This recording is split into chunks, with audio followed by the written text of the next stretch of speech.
Itu keren, kehidupan dalam rencana Tuhan.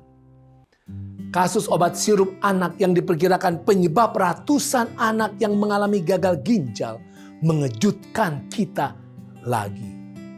Saudara, banyak keadaan yang mematahkan semangat kita di zaman sekarang.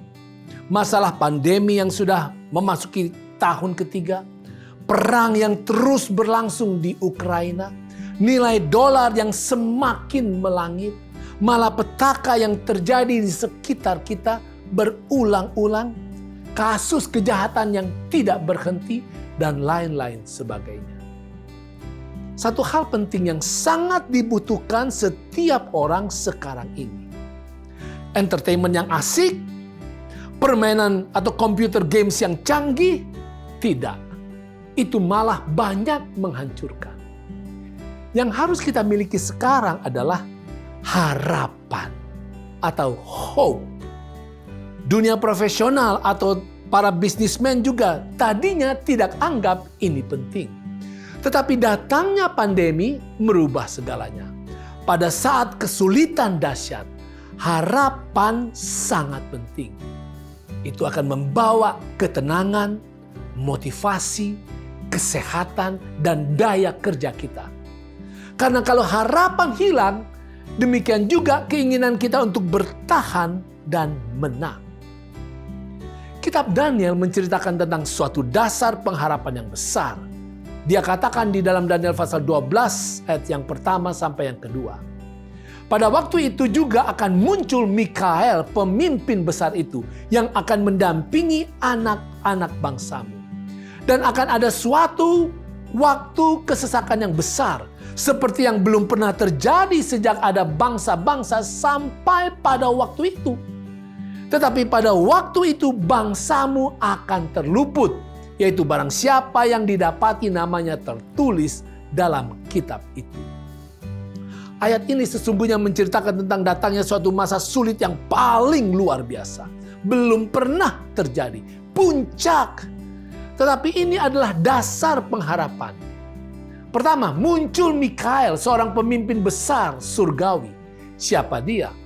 Di dalam kitab Daniel kita menemukan beberapa kali munculnya tokoh ilahi, yaitu Panglima Bala Tentara, Raja segala Raja, Mesias atau Sang Pangeran, dan akhirnya sebagai Mikael, Pangeran yang luar biasa.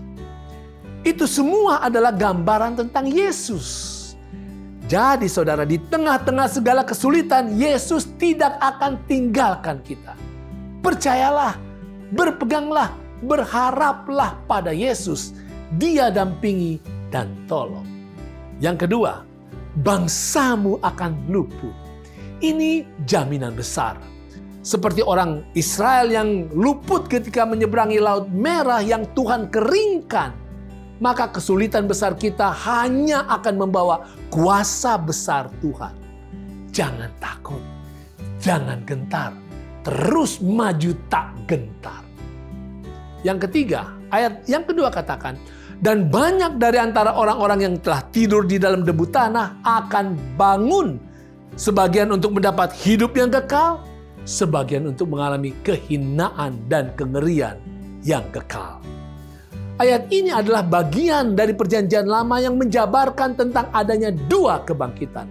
Yaitu kebangkitan umat Tuhan untuk menerima hidup yang kekal, dan kebangkitan untuk orang yang jahat untuk menerima hinaan dan kengerian yang kekal.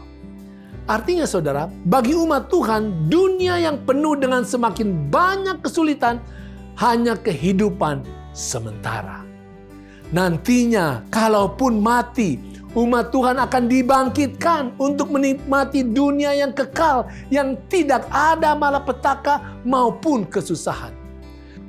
Saudara, marilah kita hidup penuh dengan semangat di segala keadaan.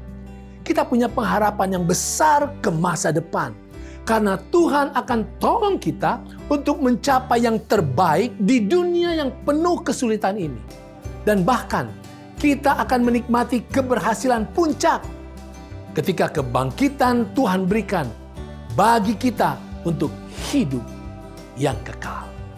Itu keren.